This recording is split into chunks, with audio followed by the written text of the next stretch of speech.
पाकिस्तान का देरी से आया कबूलनामा, नीरज की 90 मीटर की छलांग, शशि थरूर की सियासी उलझन और पंजाब में फिर से सतर्कता की घंटी।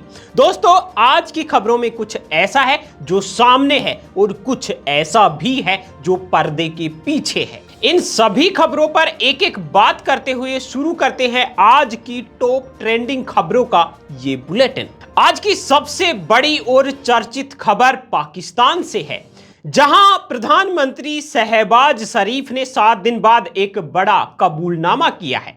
जी हां, उन्होंने स्वीकार किया है कि भारत ने नूर खान एयरबेस सहित कई अहम ठिकानों को निशाना बनाया।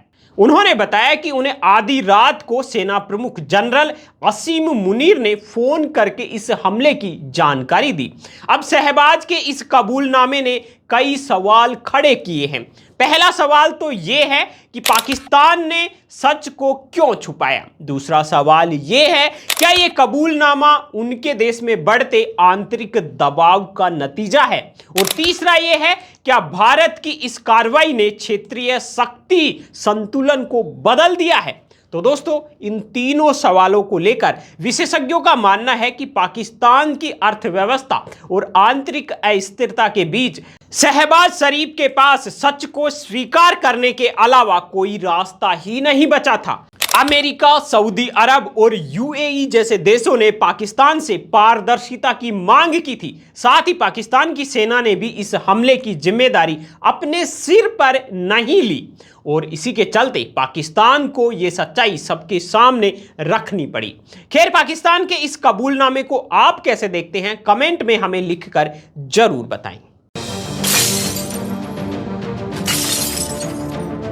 भाला फेंक में इतिहास रचने वाले नीरज चोपड़ा ने अब एक और बड़ी छलांग लगा दी है। जी हां, दोहा डायमंड लीग 2025 में नीरज ने 90.23 मीटर भाला फेंक कर इतिहास रच दिया है। 90 मीटर का वो बैरियर जिसके लिए वो 8 साल से मेहनत कर रहे थे, अब वो पार हो चुका है। जानकारी के लिए आपको बता दें कि नीरज ने ये कमाल अपने तीसरे थ्रो में किया और मजेदार बात यह है कि उन्होंने इसे अपना बेस्ट थ्रो भी नहीं माना। उनके कोच, विश्व चैंपियनशिप के मेडलिस्ट जॉन जेलेजनी की सख्त ट्रेनिंग ने नीरज की तकनीक को निखारा।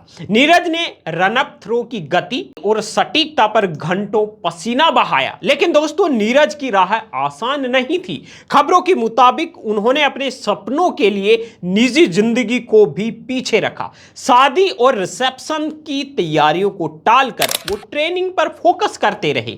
उनकी ये लगन हर भारतीय के लिए मिसाल है। नीरज ने कहा, यह बस शुरुआत है, अब 90 मीटर से भी आगे जाऊंगा। तो दोस्तों, क्या आप भी नीरज के अगले रिकॉर्ड का इंतजार कर रहे हैं? कमेंट में हमें लिखकर जरूर बताएं। और हां, इसी तरह की दिन भर की टॉप ट्रेंडिंग और चर्चित खबरों का बुलेटिन रोजाना आपको मिलता रहेगा। अभी यूट्यूब में हमारे चैनल BN हिंदी को अभी सब्सक्राइब कर लीजिए।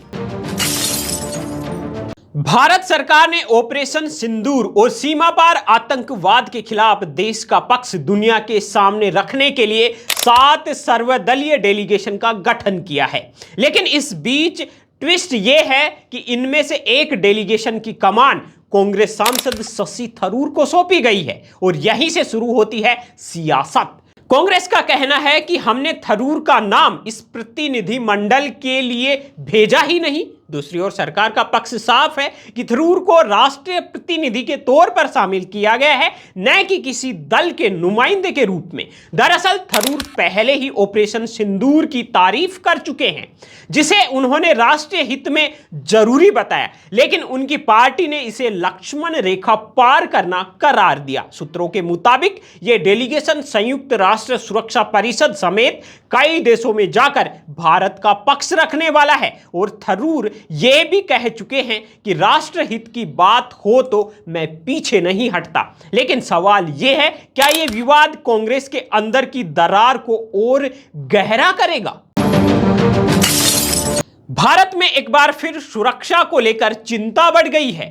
खुफिया जानकारी के मुताबिक पाकिस्तान की खुफिया एजेंसी आईएसआई पंजाब हरियाणा में खालिस्तानी समर्थकों को उकसाने की कोशिश कर रही है, क्योंकि हाल ही में पंजाब और हरियाणा के कुछ इलाकों में संदिग्ध गतिविधियां देखी गई, जहां पुलिस, सेना और सरकारी दफ्तरों को निशाना बनाने की आशंका है। खुफिया एजेंसियों ने हाल ही में पंजाब के अमृतसर में आईएसआई से जुड़े हुए एक नेटवर्क का भंडाफोड़ किया है, जहां भारी मात्रा में हथियार बरामद हुए हैं। लेकिन हमारे सुरक्षा बल पूरी तरह से चौकस हैं। पंजाब पुलिस और केंद्रीय एजेंसियां मिलकर इन सभी साजिशों को नाकाम कर रही है।